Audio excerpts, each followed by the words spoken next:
Samsung, proud sponsor of Techbusters.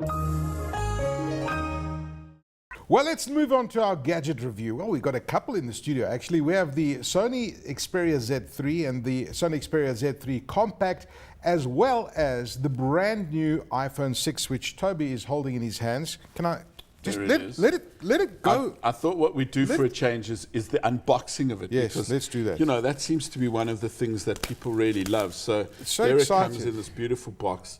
I like the way that's so plain.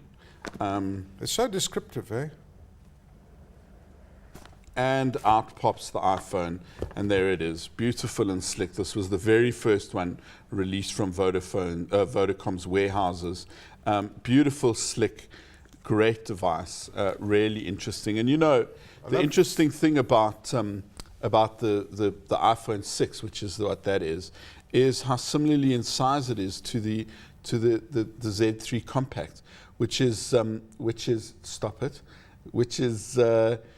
one of these phones that I've been really impressed with. You know, a lot of manufacturers make a compact version of the phone and have lesser specs in it, but Sony hasn't. Sony hasn't skimped on anything. It's the same two devices as. So that's the Z3 and the Z3 Compact. Beautiful, and you can just see the kind of quality finish on them. And I really think, you know, as much as Samsung is considered the premium devices, I just think that the feel and the texture and the quality of the Sony build, and the fact that it's waterproof, these are very, very premium devices. And it's, you know, it's interesting that we can contrast it to the iPhone 6, because that's the kind of size of it.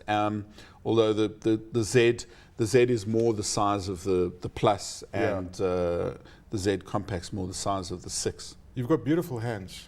I mean, but look, on a serious note, what I was going to say is, you know, what I was going to say is, it's incredible how these smartphones have evolved. I mean, look at this.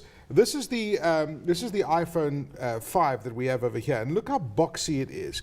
Look how rounded the edges are of all of these devices. And I'm looking at these two devices, Toby, and I must say that from a distance, I'd really struggle to identify which is which, because it just looks so similar in terms of the rounded edges. They're almost identical. But you know, at the end of the day, today it's not even about the specs anymore, because when you're buying a high-end device, you're expecting it to have the high-end specs. And aesthetically, I think it's more important what the devices look like than the specs. Have you noticed that the manufacturers even glance over specs? They don't even talk about specs anymore. You don't hear about the quad-core processor or whatever it is. It's something that you expect as standard on a device. But difficult to decide over which one of these I'm going to go for. But I couldn't agree with you more. I mean, the Sony Xperia range has come such a long way. And I'm wondering how much traction is happening from consumers towards these different brands, because we now have some serious competition in the Android space. You look at the HTCs of the world, you know, competing quite aggressively, and even some of the Chinese manufacturers coming in with really cost-effective devices.